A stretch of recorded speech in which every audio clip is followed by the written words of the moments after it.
Hi guys, welcome to our daily encounter. Today in our reading in Matthew chapter 14, we read about the second time Jesus calms a storm.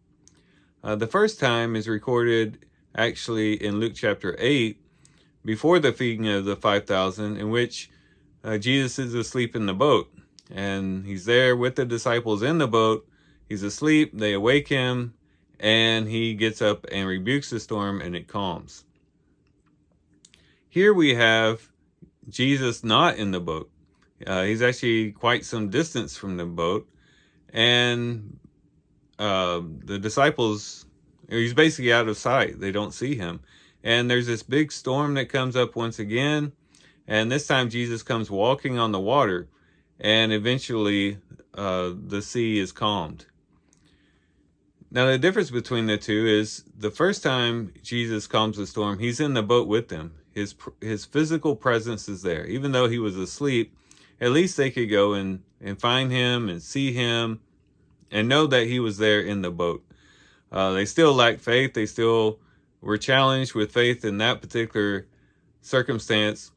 But in the second one, he's nowhere to be found. He was on the mountain when they went out on the lake, and again, he was out of sight.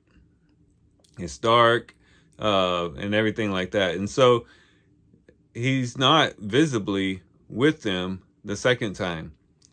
And I think this is symbolic of what the disciples would experience with their relationship with Christ. Where they were at that present moment was, as they were walking with the Lord and learning from the Lord, he was physically present with them. And of course, that would require a certain degree of faith as they walked with him, and as they too suffered hardship with him to some degree. That was a certain degree of faith that was required. But there would come a time after Jesus died, was buried, rose again, and ascended into heaven, in which he would no longer be in their sight. And that would be even greater challenge to faith. And so they needed to learn that the Jesus that was physically with them and was powerful is the same Jesus who might be invisible to them, but has the same power. And that was very important. Before Jesus ascended into heaven, he said, "Lo, I am with you always, even to the end of the age."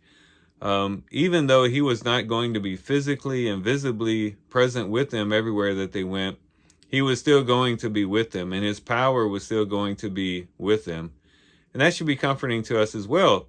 Even thousands of years later, we're in the same situation. We too serve Christ, even though we don't see him, even though we may not see him visibly or physically here with us, he is still with us. And his power and his strength can still help us in the storms of life. And this second time that Jesus calms the storm should help us to realize that whatever we face, even though he might be several stadia away or quite a bit of distance away, we might think he is not actually very far away.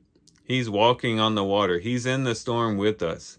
And we may not recognize him, as they thought he was a ghost and didn't recognize him. We may not always recognize him as being there, but he is there. And so we can start the day with the confidence that Jesus is with us.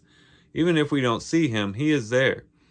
And even though we don't see him, his power, his strength, his ability to move mountains and to calm storms is still there. And we can trust in him and walk in that confidence, knowing that he's the one that owns the day.